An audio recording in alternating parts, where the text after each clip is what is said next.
Hello दोस्तों, नमस्कार।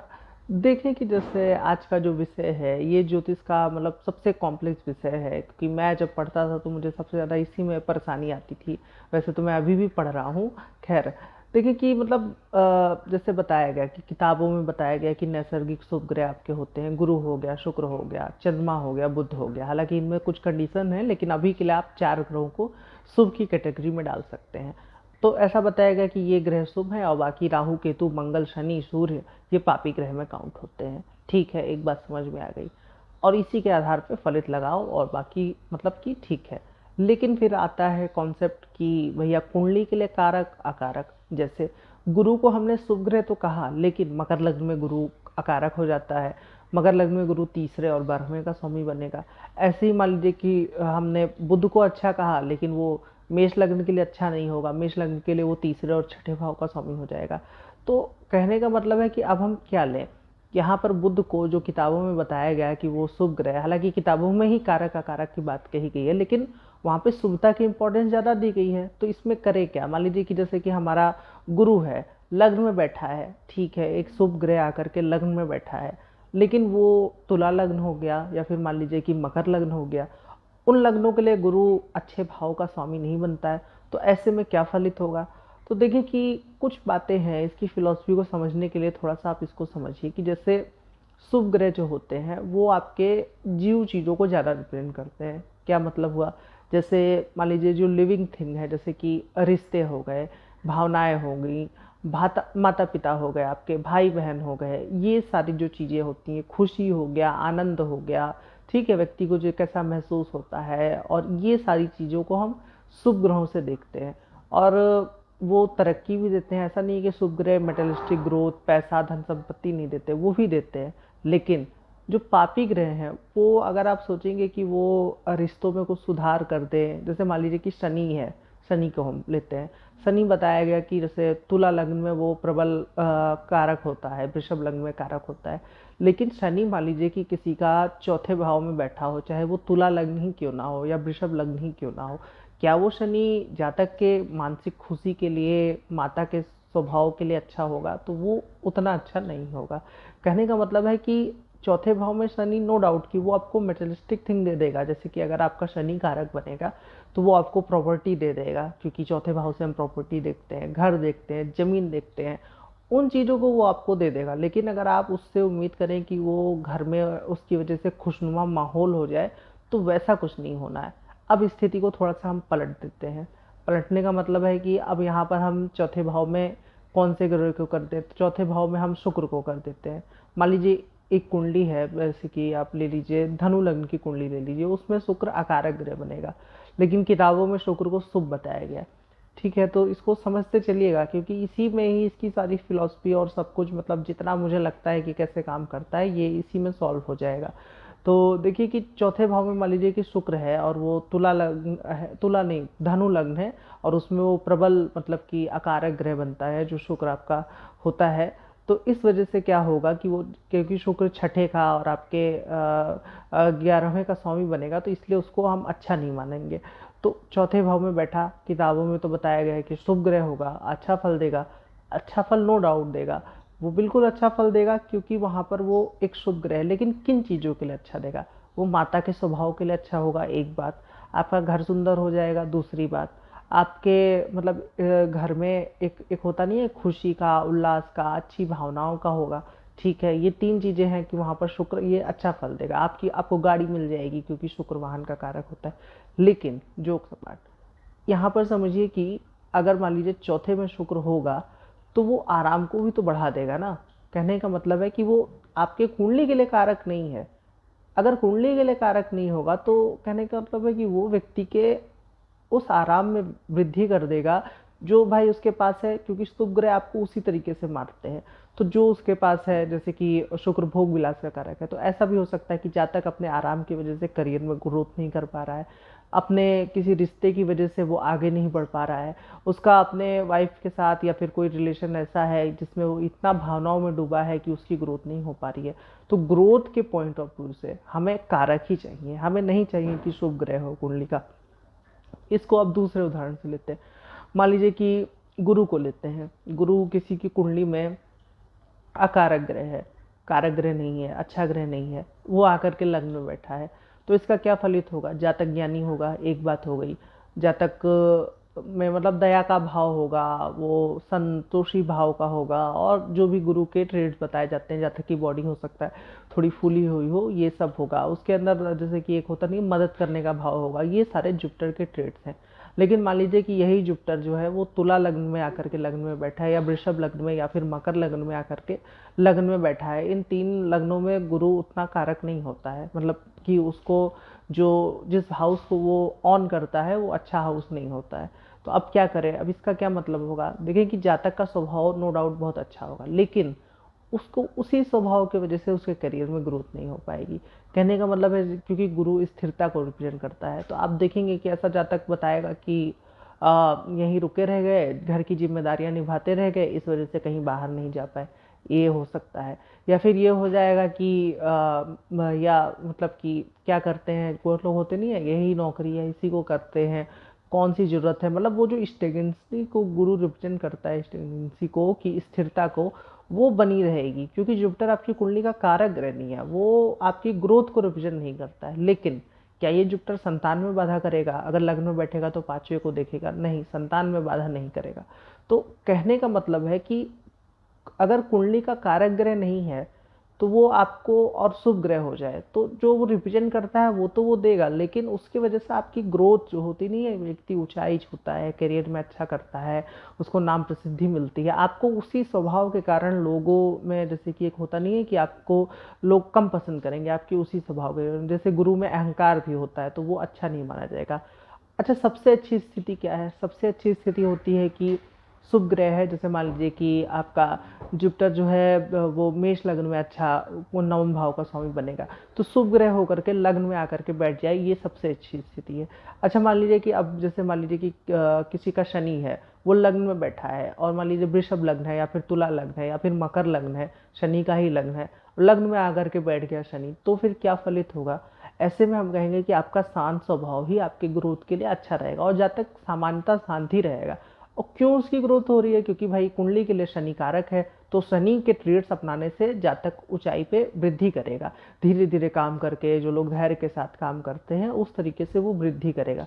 लेकिन यहीं पर मान लीजिए कि शनि कुंडली का कारक ग्रह नहीं बने, जैसे कि आपका कर्क लग्न हो जाए, सिंह लग्न हो जाए, सिंह लग्न के लिए भी शनि को उतना अच्छा नहीं मानते हैं, ऐसे में शनि आकर के लग्न में बैठ जाए, तो फिर क्या होगा? अब हम कहेंगे कि भैया लड़ो, थोड़ा सा रजिस्ट करो, अपने पॉइंट ऑफ व्यू के लिए लड़ो, आगे बढ़ो, क्योंकि वहां पर शांति आपके लिए अच्छी नहीं है। तो कहने का मतलब है कि ये जरूर देख लें कि जो भी ग्रह लग्न में बैठा है वो कुंडली के लिए कारक है कि नहीं है। लेकिन इसका मतलब तो सीधा सीधा ये हो गया कि हमें सिर्फ ये देखना है कि कुंडली के कारक कौन से हैं, अकारक कौन से हैं, शुभ और पापी से कोई उतना मतलब नहीं हुआ। लेकिन मतलब है, मतलब इसलिए है, मैं इसको थोड़ा सा समझा देता हूँ कि जैसे मान लीजिए कि आपके सप्तम भाव में आपके कुंडली का कारक मंगल बैठा है, ठीक है, एक बार को मान लेते हैं, जैसे कर्क लग्न है, ठीक है, सप्तम भाव में आप मान लीजिए कि मंगल को बिठा लीजिए।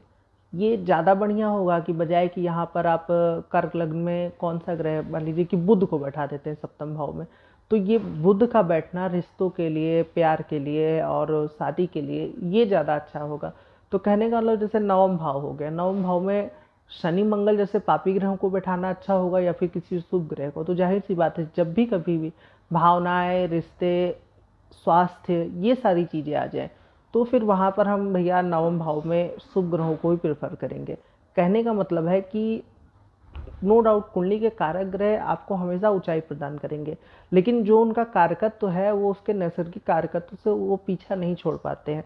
कई कुंडलियों में ऐसा हुआ, जैसे कर्क लग्न हो गया या फिर सिंह लग्न हो गया, जिसमें मान लीजिए कि मंगल कुंडली का बहुत अच्छा कारक ग्रह बनता है, लेकिन वो अगर चौथे भाव भावेश कारक पर मतलब कि अपना दृष्टि बना ले, तो वो माता के स्वास्थ्य के लिए, माता के लॉन्जिविटी के लिए उतना अच्छा नहीं देखा गया है। तो कहने का मतलब है कि ये शुभ ग्रह जो होते हैं, जो स्वास्थ्य को रिप्रेजेंट करते हैं, व्यक्ति की आयु को बढ़िया करने के लिए रिप्रेजेंट करते हैं। तो जैसे मान लीजिए कि कोई लग्न है, जैसे आपका वृषभ लग्न है, उसमें शनि कारक बनता है, गुरु अकारक बनता है, और शनि गुरु दोनों आकर के लग्न में बैठे हैं, लेकिन कभी मान लीजिए जातक जब बीमार पड़ जाएगा तो हम उपाय जो करेंगे वो गुरु से संबंधित उपाय करेंगे, क्योंकि गुरु शुभ ग्रह है, गुरु स्वास्थ्य का कारक ग्रह है। या फिर मान लीजिए कि यही उल्टा करते हैं कि पंचम भाव में ही मान लीजिए कि आपका गुरु बैठा है और उसको शनि देख रहा है, तो वहां पर हम तब भी गुरु से संबंधित उपाय करेंगे संतान के लिए। लेकिन अगर हम शिक्षा के लिए जाएंगे तो फिर हम शनि वाले कारक तो अपनाएंगे। तो कहने का मतलब है कि जब भी कभी भी स्वास्थ्य हो गया, रिश्ते हो गए, भावनाएं हो गई, ठीक है, और जैसे कि संतोष हो गया, जो ये सब टर्म के यूज होते हैं, ठीक है, आपकी सात्विक चीज़ें हो गई, ठीक है, और जितने भी लिविंग थिंग्स हो गए, इन सब चीज़ों में शुभ ग्रहों का ज़्यादा रोल होता है। जहाँ तक कि खुशी हो गई, प्रमाद हो गया, क्रोध हो गया, ये सब थोड़ा सा मतलब कि जैसे कि आपके शुभ ग्रह में आता है। और वहीं मान लीजिए कि जैसे आपका लड़ाई झगड़ा, वायलेंस हो गया, खुद के पॉइंट के लिए लड़ना, आगे बढ़ना, ये सब जो है वो पाप ग्रहों के उसमें आता है। लेकिन वही पाप ग्रह आपके लिए वही लड़ना झगड़ना कब कारक बन जाता है, कब आपकी ग्रोथ के लिए अच्छा हो जाता है। जैसे किसी का मंगल कुंडली के लिए कारक ग्रह है, कर्क लग्न में मंगल कारक होता है, सिंह लग्न में कारक होता है, वो लग्न को देख रहा है, तो हम जातक से कहेंगे कि भैया मतलब मान लीजिए कि मेष लग्न है, उसमें आपका मंगल लग्न में ही बैठा है, तो हम कहेंगे आप लड़ो, अपने पॉइंट के लिए लड़ो, आपके लिए बहुत अच्छा होगा।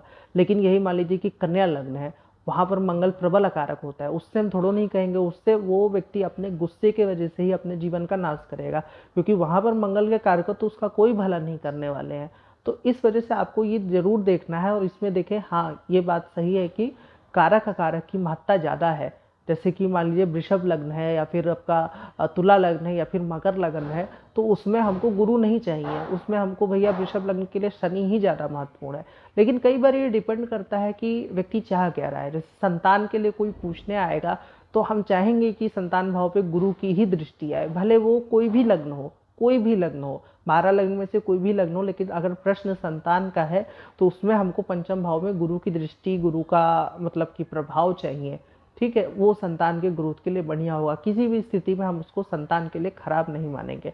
लेकिन अभी मान लीजिए कि यही अकारक होकर गुरु लग्न में बैठे, तो भैया अपना साइड में रखो, नहीं चाहिए। तो कहने का मतलब है कि इसका बस आप इस तरीके से थोड़ा सा इसको समझ जाइए कि कारक अकारक सबसे ज़्यादा महत्वपूर्ण है, इसको आपको महत्व देना है। जैसे मान लीजिए कि किसी कुंडली में त्रिकोण का स्वामी जो होता है वो कारक होता है, त्रिकोण का स्वामी, तो वो हमें लग्न में चाहिए, पंचम में चाहिए, सप्तम में चाहिए, चौथे में चाहिए, 10वें में चाहिए। क्योंकि त्रिकोण का स्वामी जातक का हमेशा जो है वो ऊंचाई पे ग्रोथ के लिए पहुंचाने के लिए मतलब भला ही चाहेंगे, चाहे वो पापी ग्रह क्यों ना बन जाए। जैसे आपके त्रिकोण के स्वामी चाहे सूर्य बन जाए, या फिर शनि बन जाए, या फिर मंगल बन जाए, तो भी वो आपका भला ही चाहेंगे। और मान लीजिए कि यही कुंडली में पापी ग्रह, मान लीजिए कि छठे, आठवें, 12वें भाव का स्वामी गुरु बन जाए, शुक्र बन जाए, तो फिर भैया अपना साइड में रखो, हमें नहीं चाहिए शुक्र, हमें नहीं चाहिए गुरु, क्योंकि वो जातक के उसके लिए स्वभाव के लिए अच्छे हो जाएंगे, लेकिन वो उसके ग्रोथ के लिए अच्छे नहीं होंगे। और मान लीजिए जैसे मंगल सूर्य है, मेष लग्न है, मंगल सूर्य लग्न में बैठ जाए, जातक बहुत तरक्की करेगा, बहुत आगे बढ़ेगा, लीडिंग क्वालिटी अच्छी होगी, लेकिन थोड़ा सा वो स्वाभिमानी भी होगा, उसमें एंगर इशू ज़्यादा आ जाएंगे, क्योंकि पापी ग्रह है ना, वो स्वभाव के लिए अच्छा नहीं हो सकता है। तो ये इसका थोड़ा सा बेसिक अंतर आता है कि कब क्या ज़्यादा बुरा हो जाता है, कब क्या भलाई के लिए उसका इस्तेमाल होता है। तो इसको आपको बारीकी से समझना होगा कि मंगल और सबसे बुरा क्या होता है। सबसे बुरा ये होता है जैसे कि पापी ग्रह हो और साथ में वो कुंडली का आकारक भी बन जाए, तो ये सबसे बुरी स्थिति होती है। जैसे मान लीजिए कन्या लग्न में मंगल लग्न में आ जाए, ये बहुत बेकार स्थिति है, अच्छी स्थिति नहीं है।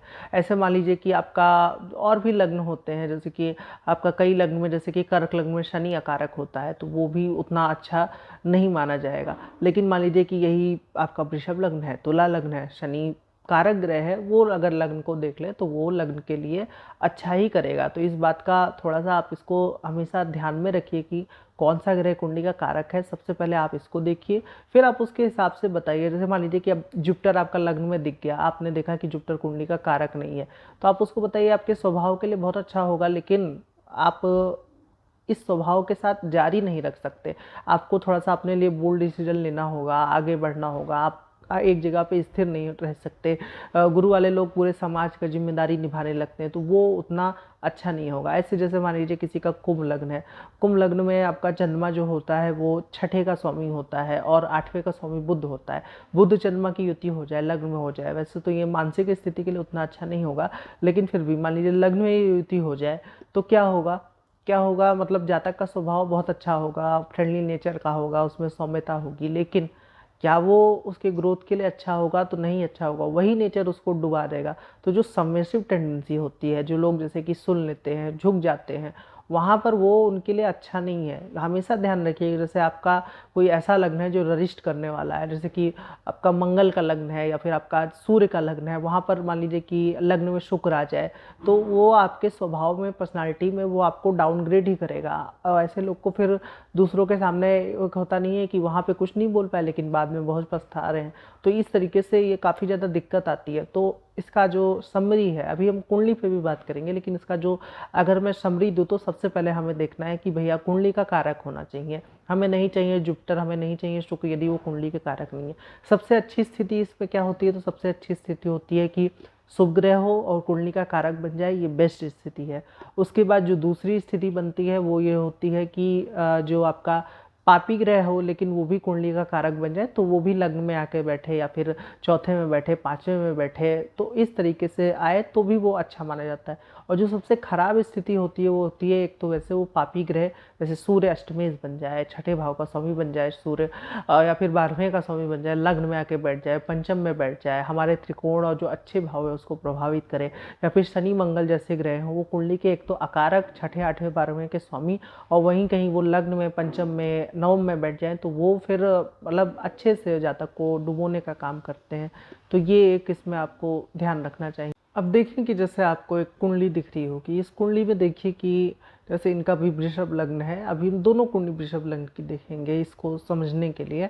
और यहाँ पर देखिए कि आपका जो शनि है, क्योंकि वो इस कुंडली में आपका नवम का, दशम का स्वामी होता है, कुंडली का कारक ग्रह होता है, लेकिन वो पंचम में बैठा है। अब वो पंचम में बैठा है, जुपिटर के साथ बैठा है, ठीक है, ये इतनी स्थिति हो गई। अब इसमें दिक्कत क्या हुई कि जातक पढ़ने लिखने में बहुत अच्छे थे, सब कुछ है, अच्छे कंपनी में ये एडवाइज़र का काम करते हैं, कोई इतनी समस्या नहीं है। समस्या इनकी ये है कि शादी के कई साल हो चुके हैं लेकिन इनके संतान नहीं है। तो क्या दिक्कत आ गई, क्यों नहीं संतान है? वैसे भी संतान का कारक जो गुरु बनता है वो पंचम भाव में है। देखेंगे जो शनि है, क्योंकि शनि आपका पंचम भाव में बैठा है तो वो भाव को प्रभावित कर रहा है। फिर अपनी 10वीं दृष्टि से वो पंचम का जो स्वामी बनेगा बुध, उसको वो देख रहा है, जो कि दूसरे भाव में बैठा है। फिर उसके बाद आप आ जाइए कि जो भाव का कारक होता है जुपिटर, क्योंकि संतान के लिए हम गुरु को ही कारक मानते हैं, तो उसके साथ भी शनि बैठा है और वही करीब 1-2 डिग्री का फर्क है। तो इसका मतलब शनि का प्रभाव पंचम भाव, भाव के स्वामी जो कि आपका बुध बना, और कारक गुरु तीनों पर है। और शनि के पोर्टफोलियो में ये नहीं है कि शनि संतान आपको दे सके, शनि संतान का कारक नहीं होता है। नो डाउट शनि यहाँ पर आपको शिक्षा दे देगा, बाकी चीज़ें दे देगा, लेकिन वो संतान नहीं दे सकता है, और वही हुआ भी। क्योंकि एक जो पापी ग्रह है, जैसा कि किताबों में बताया गया है, उसको उसके नैसर्गिकता में पापत्व है, तो वो अपने पापत्व से समझौता नहीं करेगा। ग्रह अपना नैसर्गिक स्वभाव नहीं छोड़ता है। हाँ, उस स्वभाव के अनुसार वो आपको ग्रोथ दे सकता है, आपके कुंडली में कारक हो तो। लेकिन पापी ग्रह से आप उम्मीद करें कि आपको वो खुशी देगा, रिश्तों में सुधार कर देगा, या फिर आपको संतान हो जाएगी, तो इस तरीके की चीज़ें उस पर उतना लागू नहीं होती हैं। और ये कुंडली का जो सबसे ज़्यादा यही एक फैक्टर है कि इस वजह से इनको संतान नहीं हुई। आगे अब देखते हैं, दशा चेंज हुई है तो कुछ ईश्वर की कृपा रही तो चीज़ें बढ़िया हो जाएंगी तो भला हो। अब हम दूसरी कुंडली लेते हैं। इस कुंडली में देखिए, ये भी वृषभ लग्न की कुंडली है।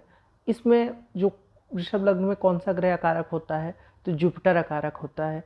अकारक जुपिटर होता है और वो लग्न में बैठा है। अब ऐसे में क्या होगा? अब इस कुंडली में क्या हुआ, ये चार्ट मेरे पास, मतलब इनकी जो वाइफ है वो लेकर के आई थी। ये जैसे कि एक बहुत अच्छे फैमिली से बिलोंग करते हैं जातक, और पढ़ाई लिखाई में काफ़ी अच्छे थे। इनके घर में जैसे कि ज्वेलरी का, सुनार का और कपड़ों से संबंधित भी काम था।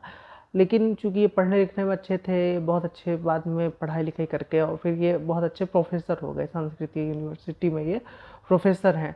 लेकिन इनका स्वभाव जो था वो बहुत विनम्र, बहुत सौम्यता वाला, मतलब इनकी वाइफ मेन वो इसी बात से परेशान थी कि मतलब वो बताती थी कि कोई भी आ जाए मेरे हस्बैंड से कुछ मांग ले, कभी मना नहीं करते, क्योंकि वही जुपिटर बैठा है। और मतलब कोई पैसे की बात हो जाए अपने घर में भले ना हो, लेकिन वो दूसरों को देने से नहीं मना करते। और वो बता रही थी कि हद तो तब हो गई जब बिकने की बारी आई, जैसे कि जब घर बटा और बाकी चीज़ें हैं, तो इन्होंने मतलब कि एक तरीके से रजिस्ट भी नहीं किया कि मतलब इनको भी बिजनेस चाहिए घर का। भाइयों ने कहा कि आप तो कमा ही रहे हैं तो बिजनेस हम चलाते हैं। वो अपना बता रही थी कि क्योंकि अब देखिए, जो वाइफ का स्वामी बनता है, सप्तम भाव का स्वामी बनता है, वो लाभ भाव में बैठ करके शुक्र को देख रहा है। तो वो जो प्रबोक आया कि इनकी वाइफ ने इनको समझाया, बोला कि भैया आपको भी उसके लिए लड़ना चाहिए, बोलना चाहिए, तो फिर वो वहाँ गए उसके लिए, फिर अपने उसके लिए रजिस्ट किया। तो लोग उसमें समझ में आया कि इनको भी कुछ मिलना चाहिए।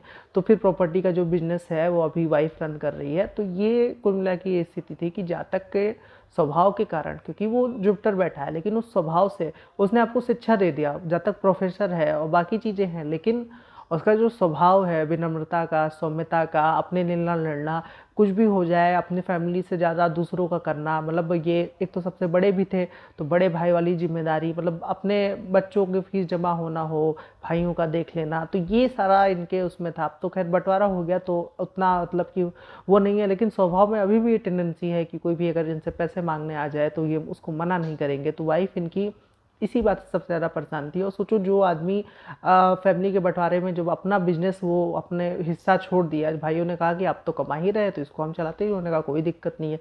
तो इस तरीके का नेचर जो है ये मतलब दिखाता है कि कितना ज़्यादा जुपिटर का, और जुपिटर का एकदम वो डिग्री के लग्न के पास भी है ना, तो कई नौमांश में, दशमांश में, कई वर्ग कुंडली में वो आएगा। तो जुपिटर का वो स्वभाव, संतोषी भाव वो जा नहीं रहा है, लेकिन वो इनके उसके लिए कारक नहीं, पूरा परिवार इनके स्वभाव से दुखी था। तो आपको समझ में आया होगा कि कैसे, कहाँ पर देखिए कि अभी तो ये तो उदाहरण ही मैंने दोनों तो खैर गलत उठा दिया है कि नेगेटिविटी दिखाई है कि कैसे शनि भी कुंडली का अकारक होकर उसने संतान नहीं होने दी, और यहाँ पर जुपिटर अकारक था, लेकिन उसकी भी अपनी परेशानियाँ थी कि वो स्वभाव के लिए अच्छा नहीं है। तो यही चीज़ है, इसी को आपको समझना है कि कब, अभी मान लीजिए कि वही शनि, वही वृषभ लग्न, ये शनि लग्न में बैठा होता, बहुत अच्छा होता, जातक धीरे धीरे करके नीचे से उठ के डाउनग्रेड होकर के और ऊंचाई पे जाता, अपनी सफलता की ओर जाता। ऐसा हम प्रेडिक्ट करने की कोशिश करते हैं। तो आप हमेशा एक चीज़ का ध्यान रखिए कि जैसे मान लीजिए मंगल हो गया, शनि हो गया, फिर सूर्य हो गया, वो किसी ऐसे भावेश और कारक तीनों को प्रभावित कर दे जो कि किसी लिविंग चीज़ को रिप्रेजेंट करता है। जैसे पत्नी के लिए सप्तम भाव को देखते हैं, तो मान लीजिए कि सप्तम भाव, सप्तमेश, सप्तम का कारक सब सूर्य से, या फिर मान लीजिए कि मंगल की चपेट में आ जाए, और मान लीजिए सूर्य आपकी कुंडली में कारक भी बनता है तो भी वो उतना अच्छा नहीं है। या फिर मंगल आपकी कुंडली के लिए कारक बन जाए, लेकिन वो पिता भाव, पिता के स्वामी, पिता के कारक तीनों को देख ले, तो पिता के स्वभाव के लिए, लॉन्जिविटी के लिए, हेल्थ के लिए उतना अच्छा नहीं होगा, चाहे वो कुंडली का कारक बने या फिर अकारक बने। तो पापी ग्रहों में ये थोड़ा सा गच्चा कई बार लग जाता है। शुरू शुरू में तो जब ये कॉन्सेप्ट आया था कारक अकारक का, तो मुझे लगा था कि ठीक है, यही तो होना चाहिए, कारक ग्रह है और उसके बाद वो आपको अच्छा फल देगा। लेकिन जब कई कुंडली में ऐसा हुआ कि शनि के प्रभाव के कारण रिश्तों में तनाव रहा, संतान नहीं हुई, तो फिर समझ में आया कि नहीं, ग्रह अपना नैसर्गिक स्वभाव कभी नहीं छोड़ता है। तो इस चीज़ का अब हमेशा ध्यान रखिए। आशा करता हूँ कि आपको ये वीडियो अच्छा लगा होगा। वीडियो अच्छा लगा है तो आप वीडियो को लाइक कर सकते हैं और चैनल को जरूर से सब्सक्राइब करें, ताकि आपको जो भी मेरा नया वीडियो आए उसका सबसे पहले सूचना मिल जाए। आज के लिए इतना ही रखते हैं। धन्यवाद।